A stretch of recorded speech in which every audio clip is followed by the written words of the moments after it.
Lorum piercings.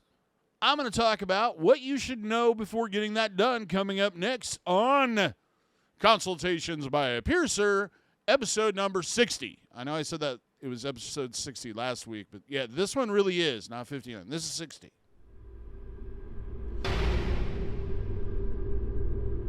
For those that are new to the channel, welcome to the Body Piercing and Tattooing channel. Hope the videos are helpful, useful, and etc., but you may not know who I am. My name is DaVo. I'm a professional body piercer and have been since 1994. I own and I operate the Axiom Body Piercing Studio, located right here in Des Moines, Iowa, inside Skin Kitchen Tattoo.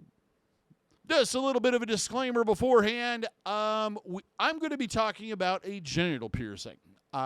This is, if you live in a part of the world where that's not acceptable, that you learn about such things, or you're easily offended by the idea, or it totally repulses you, or you're just not of an appropriate age, please find another video. There are plenty of videos on our YouTube channel that have absolutely nothing to do with genital piercings that you will find entertaining and educational. If you are coming here thinking that you're going to get something exciting and titillating and etc., you are going to be disappointed. This is solely for educational purposes. For those considering getting this piercing, maybe their partners, or those that are just curious about body piercing and want to learn more. With that out of the way, let's talk about what exactly is a Lorum piercing. A Lorum piercing is a piercing that is placed at the where the penis ends and the scrotum begins. There's kind of some people have kind of a almost web-like or net-like loose tissue that sits right there, and it's usually done in that area. Done with it can be done with barbells, it can be done with circular jewelry like rings, cat bead rings, circular barbells, and also curved barbells. Personally, it depends on the person's anatomy. If the tissue is really tight there and there's not a lot of looseness, I tend to want to go more in the barbell direction. If it, standard straight barbell. If it is that webbing where there's definitely kind of something hanging there and it's more like a lobe, rings tend to kind of work a little bit better there. But it varies from person to person, so always consult your piercer of what they think the best option is going to be. A little bit of background on the piercing. The name comes from the combination of the word low and frenum. So low frenum, Lorum. Get it? This piercing was developed and first done as far as, or at least is credited to Elaine Angel. The placement was something that Dan Kupa, I believe is how you pronounce his last name. He wanted a frenum, but he wanted it at that location. Thus, they came up with the name and the placement.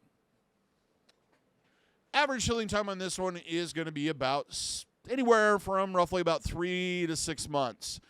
They sometimes heal out a little faster than that, but I always suggest when it comes to genital piercings, especially if you're sexually active, to treat it like a healing piercing for 3 months. And that's going to involve cleaning twice daily using a sterile saline spray. Personally, I like Neomed's piercing Aftercare. Comes out in a fine mist. Just apply it, let it stay in contact for about 5 minutes, and pat dry. That's pretty much all you need to do. If you cannot find that in your location in the world, there are other products on the market. The main things you want to look for is that it is in a metal pressurized can. It says sterile on that packaging, and when you turn it over and you look at the back, the only ingredients you're seeing there is some type of purified water and sodium chloride. Nothing else. If it has preservatives or additives or what have you, that is not what you want. Find something else. The main difference you may encounter is how that saline is delivered. Like I mentioned earlier with Neomed's piercing Aftercare, it comes out kind of a fine mist, so you just spray it directly on there and leave it be. Some of the other ones can be have the same pressure as a fully open tap or a hose, like to put out a fire, or super sucker. Those may not feel very comfortable spraying that on there, and it might get kind of messy. Another option you can do is to take a sterile gauze sponge, saturate it to the point where it's soaking wet, apply it to the piercing, let it stay in contact for about 5 minutes, pat dry. Now, the cleaning with the saline you want to do 2 times a day. The other part I suggest doing at the end of your shower once a day is kind of move everything and position everything out of the way and present the piercing, and then let the water flow over the area for about 30 seconds to a minute. The reason why we're doing these 2 things is to remove the hardened discharge that will collect and deposit on the jewelry, the crusties. The reason we want it off there is when the jewelry shifts or moves, it can agitate it, which can lead to issues. It's also not very comfortable when it does that. It can kind of pinch or feel like a scab's being pulled off. And you do need to make room for additional discharge. You don't want that thing to kind of get plugged up. If you feel like you have an obsessive amount of it or it's just not coming off, see your piercer, mention it to them, have them take a look, have them clean it for you, and address maybe there might be another issue going on that needs to be addressed. Don't run to the medicine cabinet and start pulling out everything tipped in cotton or with a sharp point or edge or was suggested on the internet, and get that toothpick and just start digging around in there, because you're probably going to cause damage and other problems. And that moves us on to cross-contamination prevention. Common sense stuff. Wash your hands before you handle it. No oral contact or exchange of bodily fluids on, near, around the piercing for a minimum of 6 months. That doesn't mean you can't have sex for 6 months. That just means that you need to use a latex barrier. Basically, the most common application would be a condom until that 6 months is up. Also, something you should keep in mind, and I'll probably cover this when I talk about sex too, but when you switch partners, you need to practice safe sex. So do plan ahead in the future for that. Keep your environment clean. Clothing, bedding, towels, anything that may come in contact with this piercing needs to be cleaned on a regular basis and changed. Keep pets away from it. Now, people give me this odd look like, what do you think I've been up to in my private time? No, I don't think that. What I'm worried about is your pets having access to your bedding or clothing, and then that gets transferred onto the piercing, and then you have an infection. You just want to avoid, don't let them sleep in the bed with you, and don't let them have access to your clean laundry. No swimming. I know you're going to hear a lot of different things about this, like, 2 weeks later and 1 week later. But here's the deal. You cannot find a body of water in this world that is large enough for you to submerge your whole body in and move around that isn't filled with microorganisms. The piercing is an open wound until it heals, so there's a possibility of one of those microorganisms basically getting into that open wound and then causing an infection. It is best to just stay out of the water until it's healed. Yes, over time that may reduce that risk, but the reality is it's there. The last one, which I guess everybody needs a little reminding about from time to time, is always wipe front to back. Trauma, clothing, and abuse. Avoid clothing that's constrictive, abrasive, or blocks the flow of oxygen to the piercing. Here's where I always say comfortable but supportive. You kind of want to limit that movement at first because it can be kind of uncomfortable, but you don't want something that's so tight that it's putting pressure against that piercing to the point where it agitates it. You also want to avoid clothing that's easy to snag the jewelry on, depending on the style of jewelry that you have. Avoid things that are netted or have like extra pockets, I guess. I don't know. I'm sure somebody else out there probably knows what I'm talking about, but I have had clients that have snagged this piercing a lot, and it's just, I don't understand it, but avoid it. Do not sleep on the piercing. It is best not to sleep on your stomach. Try to sleep on your side or on your back while this piercing is healing. After it heals, you may find it comfortable to do that, but that varies from person to person. If you notice discomfort when you wake up in the morning, you're sleeping on it.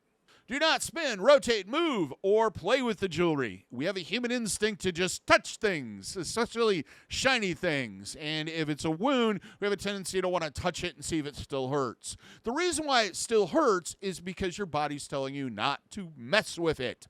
Leave it alone. You'll have the rest of your life to play with that thing, well, in certain social situations and levels of privacy, as much as you love or like to. Avoid contact with the piercing. This kind of goes back to clothing. Really tight pants are not going to be very comfortable in some cases. Also, certain activities. If you notice that you're doing something like cycling, or I don't know how that would happen, but or horseback riding or something, and you feel pain, you probably want to kind of cut back on that or adjust how you are doing that particular activity. Bleeding. These can bleed off and on for about 3 to 5 days, and you should prepare ahead of time. You can wear sanitary napkins or pads to reduce this. Also, wear clothing that you're not worried about or concerned about staining. The other thing is puppy pads. If you buy them, put them underneath you while you're sleeping. They're fairly comfortable, and it's going to eliminate that possibility of staining the bed and bedding. Risks. With this piercing, there is always a possibility of slight migration or movement. It's really soft tissue. It really varies from person to person, but these can shift or move a little bit during the healing process, just basically because your body kind of finds its comfort zone, and that's where it goes. I don't really and haven't really seen anybody reject one of these personally. I know it's possible, but for the most part, if it's done correctly, you shouldn't have an issue with that.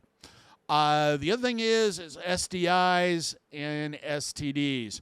You are more acceptable to them even after the piercing is healed. So always practice safe sex when switching partners. The last one is if you were using jewelry that's threaded, barbells being the main character in that assumption. You really want to be careful and check those ends on a regular basis because there's always a risk of one of them coming unscrewed and then the jewelry falls out and you've got all kinds of problems. You want to get something back in to avoid it closing. The other risk with these, of course, is leaving the jewelry out can cause these to close pretty quickly. Now let's talk about the subject that all mankind loves to talk about, sex. Gentle at first. If it hurts to do something, try doing something else. Switch positions, take some rest. And try again. Listen to your body is basically what I'm talking about. If it hurts to do a certain activity, try something else. Latex barrier for a minimum of 6 months. Loose fittings best, especially because it's kind of that area where it ends. I really wouldn't suggest super tight ones or ribbed or etc. because they're not going to be very comfortable. Make sure there's room there for the jewelry to sit comfortably. Water-based lubricants only. Avoid anything that has any warming gels or other additives, flavors, etc., spermicide. Any of that stuff can agitate the piercing and lead to problems. Avoid items coming in contact with the area. If you use various items like straps and etc., if they come in contact with the area, you're not going to find it very comfortable, and it can damage the piercing, even after it heals. So take that into account ahead of time. If you wear those sort of items, kind of to customize everything and make it look pretty or whatever you're going for, I really suggest that you mention that during the marking so that the placement can be adjusted, or even wear that particular item to get pierced with or bring it with you. Now let's talk about the anatomy, the placement, and the angle. This anatomy can vary a little bit. It's kind of two extremes. It's either really tight tissue like you see on the rest of the penis, or it's kind of a loose, almost web-like there where it's more like scrotum tissue. It really depends on how that is and how that jewelry is going to set. In most cases, you can do it with a standard barbell and have no issue, just straight barbell. If you want more of that hanging effect, a circular barbell or a cat to bead ring would work well too. I've had plenty of people heal out with them, but it really needs to be that webbing style to go with that style of jewelry. Also will dictate how big the jewelry is and what you can get away with. As far as curved barbells, yeah, you can use them, but it's one of those piercings where I would either go straight barbell or circular jewelry.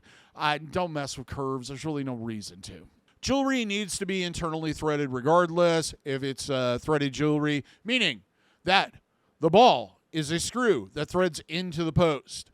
Externally threaded, where a ball acts like a nut and screws onto a post that acts like a screw, is outdated technology. It usually is a sign that it is inferior jewelry or it's old stock.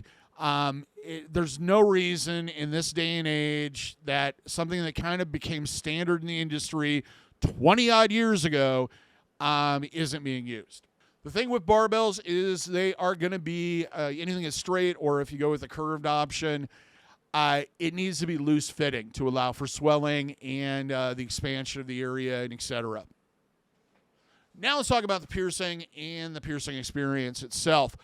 Most people, I've heard everything from a 2 to a 5. This is not really an extremely painful piercing. The forceps can be a little uncomfortable, but it's kind of a sharp, ow, that hurts, and then over. It's not one of those pains that lingers for a long period of time. One thing that is always helpful is to do a breathing exercise. If your piercer doesn't suggest this, suggest it to them. Most common one is to breathe in through your nose, hold it, and then exhale through your mouth. Think of it as like smelling the coffee and then blowing on it because it's too hot. This piercing, I suggest that forceps are used. We kind of want to isolate that tissue as much as possible so that we're not hitting anything underneath it, including the urethra and everything else. We want it to be in that loose tissue, nothing else. So using forceps will not only isolate the area, but it allows you to get the angle correct and make sure that you've lined up those markings. So the first thing we do is have you fill out a waiver, and then we will disinfect the area after we've set up, have you take a look at it, adjust if need be, talk about options, etc. If you are planning on doing something along the lines of a ladder, either a frenum or scrotum ladder, Jacob's ladder, I would suggest mentioning that at the time so that the piercing can be adjusted so it will fit a grouping easily. It isn't a bad idea to have them mark out 2 or 3 of them to kind of give you an idea of how that's going to look. All set, we clamp with a set of forceps, inject the needle in and through, take the forceps off, put the jewelry in, either using a guide pin or just putting the jewelry against the blood in, back, and pushing through if it's a cavity bead ring. Close the jewelry, stop any bleeding that occurs, and you're done. Usually these don't bleed a lot. You might see a little bit of surface bleeding for a few minutes afterwards. Usually what I'll do is wrap it with gauze and put a glove over it with a rubber band just to get you home or someplace if you don't have pads. If you have pads, I'll mention it. You might want to just put one in and deal with it that way. The biggest thing with gauze is sometimes it'll dry out and it can stick to the wound. So whenever in doubt, saturate the area if it doesn't want to come off on its own with saline, or jump in the shower and just do it under running water and let it fall off on its own. This piercing is, like most genital piercings, doesn't have that aftermath effect of throbbing and aching. Usually it's an ow and then over. It is not uncommon for it to be tender as a touch. Certain movements or adjustments may not feel very comfortable for a while. So get used to that and try to think of it as this way. It's your body's warning sign that shouldn't be happening. And over time, that will fade. But at first, it's very tender and it needs to be babied. What to consider before getting the piercing? The first one, this piercing is going to affect your ability to be intimate with your partners for a while, or how you are, I should say. It's a good idea to discuss this beforehand. Make sure they're okay with the piercing. People are, even the people you think can kind of surprise you. Some people will find piercings very erotic. Some people find them very exciting. Some people are neutral. Some people are grotesque. They're just totally, no, I want nothing to do with that. You don't want a situation where you get a new piercing, you take it home, and you find out that your partner of 15 years is like, if we're ever going to be intimate again, you have to take that jewelry out. Talk to them ahead of time. You should be communicating these things. They are your life partner, right? Right? Communication's important. The other thing I always like to stress with these is don't do it as a surprise. If you have a fun-filled romantic weekend ahead, don't do it as a surprise, because you're going to be a little bit out of commission for a few days, and it's just going to put a damper on fun time. So plan ahead. If it's a situation where maybe they're out of town on business for 4 months, do it at the beginning of that, so by the time they get back, you have it, and it's healed, and you can both enjoy it. This piercing can bleed anywhere from a couple hours to 4 or 5 days, so it's a good idea to purchase pads ahead of time or sanitary napkins and bring them to the piercing procedure or when you get your piercing done, just so you have them. It's just easy just to slap that in. You don't have to deal with a rubber glove and all that other stuff. Wear clothing that's easy to remove in shoes. This is not a situation where you want to wear I don't know, 16-hole docks to.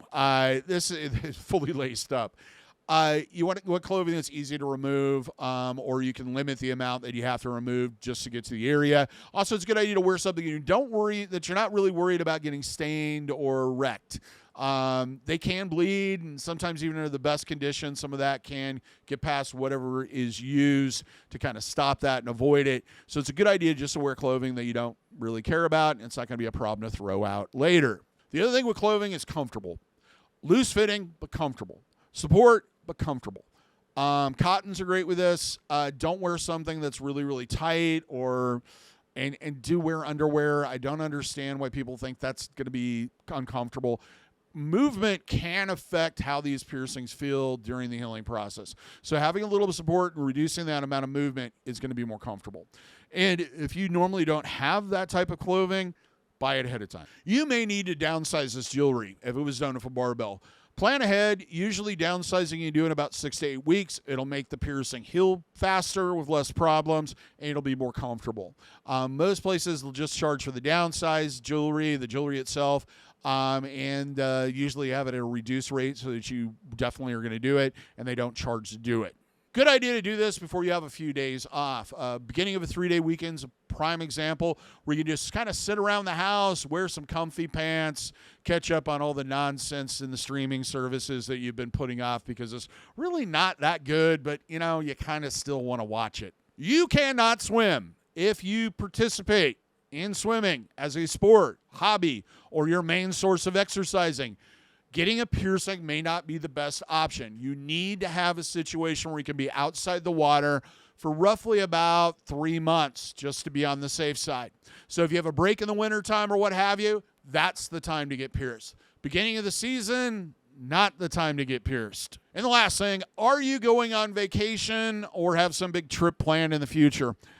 The problem with vacation is a couple different things. The first one being is that you are in an environment that possibly you've never been in before, which means you may come in contact with pathogens that you have no immunity for.